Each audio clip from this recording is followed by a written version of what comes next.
Magandang hapon, mga guro. Kami ang inyong guro ngayon para sa signaturang Araling Panlipunan.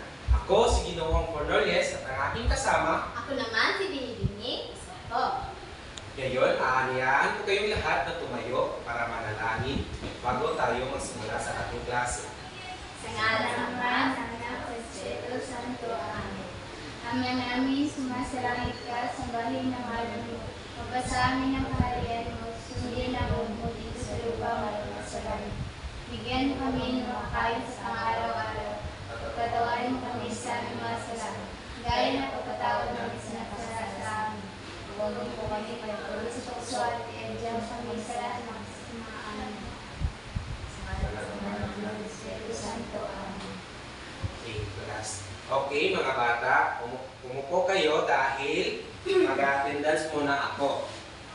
Sino ngayon ang absent sa ating klase? Wala po. Okay, very good. So andito ang lahat. Ngayon, bago natin simulan ang ating talakayin, si Binibining Isoto ay may gawain para sa inyong lahat. Okay, so magandang hapon ulit mga bata. Magandang hapon. Okay, so before natin sisimulan ang ating talakayan ay meron muna tayong activity. Ito ay tinatawag na The Boat is Sinking. So, ito ang paraan kung paano ito gagawin. So, magsitayo muna kayo lahat. So, mag-scatter. Okay, so, ang mechanics is when I say na the boat is sinking, group yourselves into, for example, 2, kita mo o partner para may humuog, 2. Then, kung isa tiwalay partner, kay ma-out. Nagets na? Yes, ma'am. Okay, so, trial sa ha. The boat is sinking, group yourselves into 1.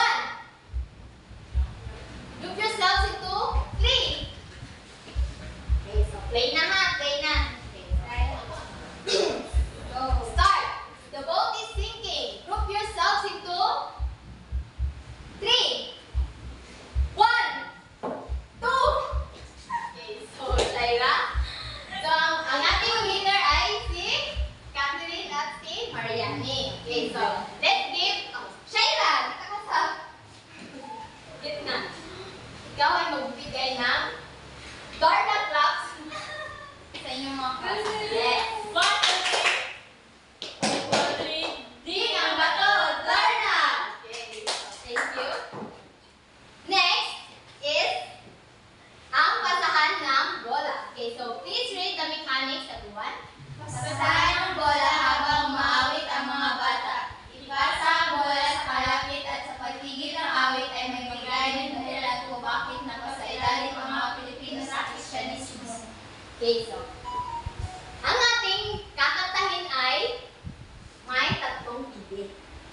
Sige, so ari mag-start ni Mariani ang bola. So ipasa-pasa ninyo, then kung ma-stop na gani ang kanta, kay naay question. Sa ito question, magbigay ng dahilan kung bakit napasailalim ang mga Pilipino sa Kristyanismo.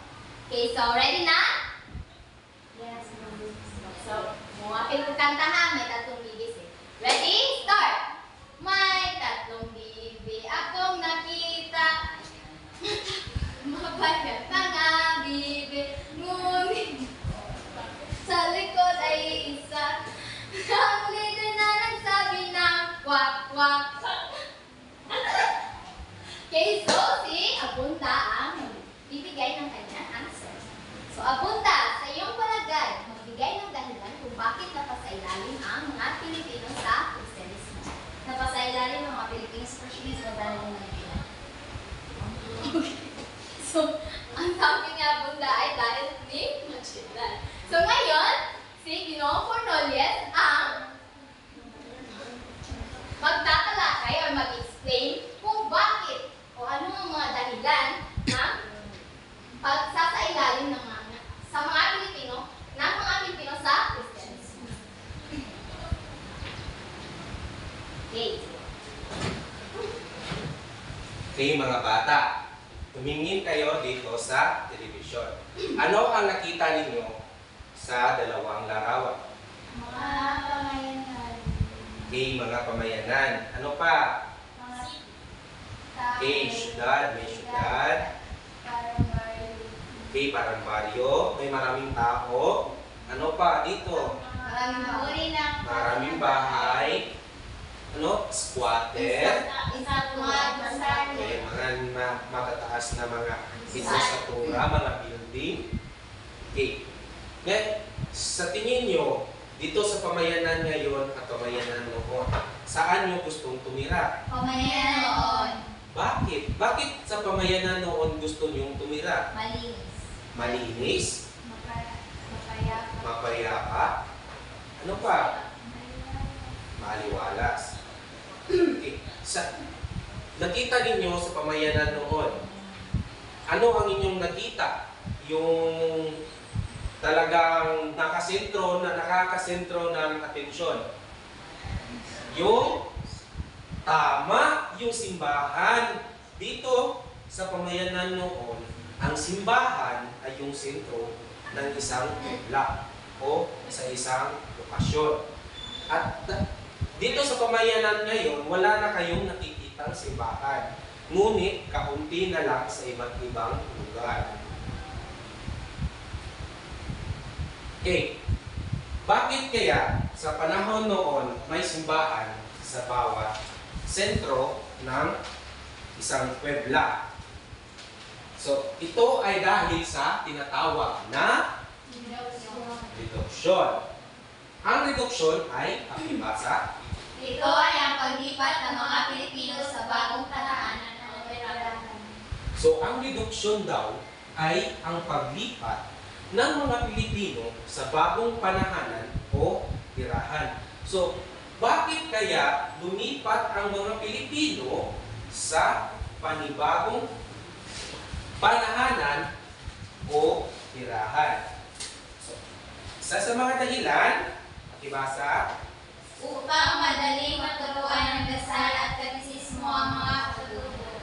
so dahil noon, tayo ay sinakop ng mga Espanyol, tama. At ang dala nila dito sa ating bansa ay ang relihiyong tinatawag na Kristyanismo.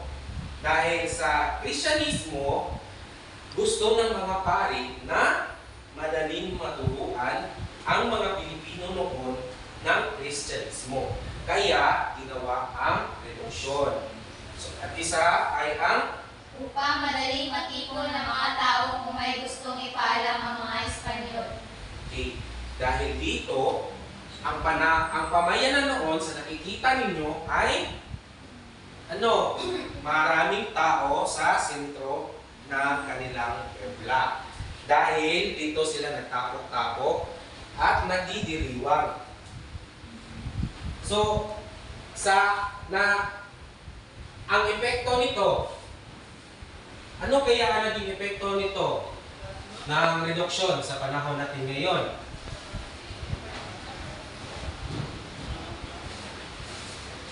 So, Nagbigay daan sa pagbuo ng mga barangay, bayan at lalawigan. okay. Nagbigay daan sa pagbuo ng mga barangay, bayan at lalawigan. So, sa lugar ninyo may simbahan ba? Opo. Okay. So, masasabi natin na sa inyong bayan ay dati yung tinatawag na puebla dahil may simbahan sa gitna ng inyong pamayanan. So, ang naging epekto din nito is nahikayat ng mga Pilipino na manatili sa isang permanenteng tirahan. So, dahil doon marami ng tao, doon na sila tumira mula noon hanggang ngayon. At natuto ang mga Pilipino sa mga bagong paraan ng pagtatanim at huwag nang magpalipat-lipat ng lupang sakahan. Dahil ang tinuro ng mga pari noon hindi lamang Kristyanismo at kung paano rin mamuhay. So, sila ay may dalang kaalaman kung paano magtanim ng mga pananim na ating kakainin. So, sa kadahilanan ng reduksyon at ang epekto ng reduksyon, Ano kaya ang kaugnayan nito at kung ano ang gusto nating malaman?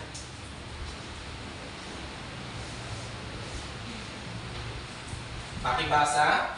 Ang reduksyon ay nagbigay daan sa mga paring misyonero na madaling may pakilala ang Krisyanismo at may pagtuloy ang kanilang alikarin.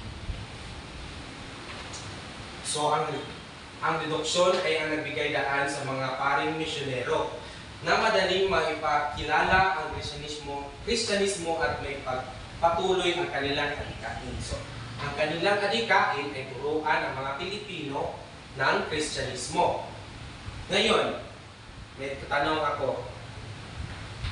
Sa mga paring misyonero noon, dahil sa reduksyon, may maganda bang dulot ito sa ating pamayanan ngayon? Okay, meron. Bakit? Kasi natuto tayong maging, dahil may Diyos na tayong pinagdadasalan, may Diyos tayong kinakapitan, may Diyos tayong kaibigan.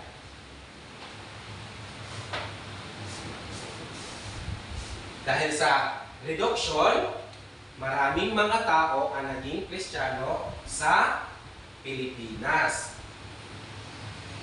Okay.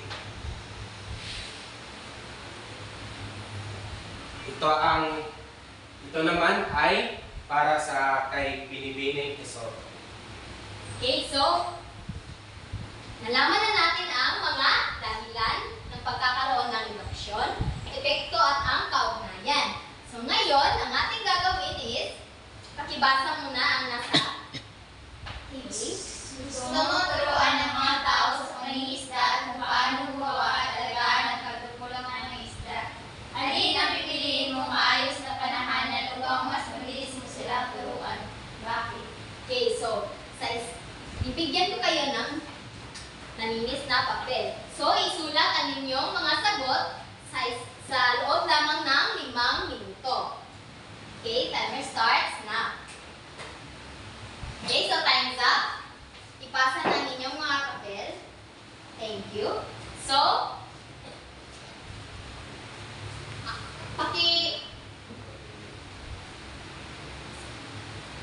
sige, so bago tayo magkakaroon ng pagtataya ay meron munang review. Okay, so Mr. Fernandez. Okay, mga bata. Ano nga uli yung reduksyon? Ginawa paglipat ng mga Pilipino sa bagong panahanan o tirahan. Ano ang dahilan kung bakit may reduksyon na nangyari? Upang madaling maturuan ng dasal at katekismo ang mga katutubo. Upang madaling matiko ng mga tao kung may gustong ipaalam ang mga Espanyol. Ano ang naging epekto nito sa ating pamayanan? Nagbigay daan sa pagbuo ng mga barangay, bayan at lalawigan. Nahikayat ang mga Pilipino manatili sa isang permanenteng tirahan. At ang kaugnayan nito sa ating pamayanan? Ang reduksyon ay nagbigay daan sa mga paring misyonero na madaling may pakilala ang Krisyanismo at may pagpatuloy ang kanilang alikarin. Okay, very good. So, si Binibining Soto ay may ibibigay sa inyo na pagsusulit. Okay, so kunin ang inyong quiz notebook at sagutan ang mga sagot. Okay, so basahin mo na ang panuto. Sulat ang titik sa tamang sagot. Okay, so bibigyan naman kayo ng 5 minuto. Okay, so exchange your notebooks. So let us check. So number 1, who wants to answer? Okay, so Arnoza. Ano ang tawag sa paglipat ng mga Pilipino noon sa bagong panahanan ng tirahan upang sila ay maturuan at maging isang ganap na Kristiyano? D. Missionary. Ang correct answer ay A. Reduction. Very good. Reduction. Number 2. Sinong gustong sumagot? Yes, please, Abunda. Sino ang nagbigay daan upang matatag ang bagong panahanan sa kapuluan? Paring Missionary. Very good. Paring misyonero. Number 3. Okay, Takogong. Anong relihiyon ang gusto ituro ng mga pari sa mga Pilipino? A. Christianism. Very good. Kristyanismo. Number 4. Ano ang naging sentro ng bawat pueblo? Arnoza? D. Simbahan. Very good, simbahan. Number 5. Ano ang tawag sa kabayanan na nasa tabing dagat na di mapaalis ng mga paring misyonero? Okay, Abunda? Cabeceras. Very good, Cabeceras. So, sa atin naman, sino ang naka-perfect score? Okay, so, nagkamali ka sa number 1. Okay, so, it's okay, just think about it. Okay, so get your assignment notebook and keep your quiz notebook. At isulat ito. Basahin. Iguhit sa isang papel kung ilang bahay ang malapit sa inyo at kung merong simbahan at plaza na malapit sa inyong bahay. Okay, so, that's your assignment na ipapasa bukas. Mr. Funoyes? At dito nagtatapos ang ating talakayin ngayong araw. So maraming salamat mga bata. Maraming salamat din mga